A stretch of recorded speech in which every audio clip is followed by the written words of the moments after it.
দীর্ঘ ৩ দশকের অধ্যায়ের ইতি। খামেনির মৃত্যুতে নেতৃত্বশূন্য ইরান।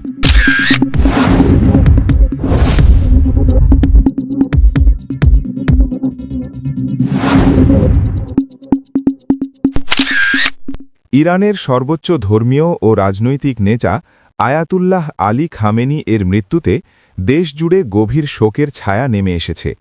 দীর্ঘ প্রায় ৩ দশক ধরে তিনি ইরানের রাষ্ট্রীয় নীতি নির্ধারণ, পররাষ্ট্রনীতি এবং সামরিক কৌশলের কেন্দ্রবিন্দুতে ছিলেন।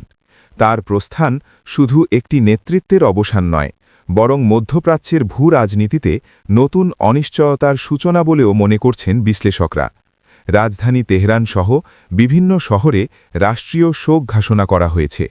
দেশটির শাসন ব্যবস্থায় সর্বোচ্চ নেতার পদ অত্যন্ত গুরুত্বপূর্ণ হওয়ায় পরবর্তী উত্তরসূরি কে হবেন তা নিয়ে শুরু হয়েছে জল্পনা-কল্পনা।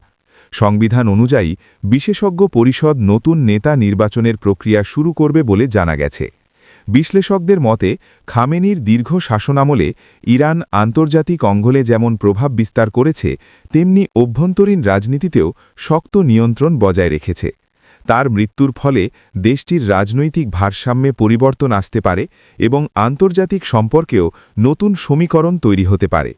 এদিকে সাধারণ জনগণের মধ্যে শোকের পাশাপাশি ভবিষ্যৎ নেতৃত্ব ও রাষ্ট্রীয় স্থিতিশীলতা নিয়ে উদ্বেগও লক্ষ্য করা যাচ্ছে।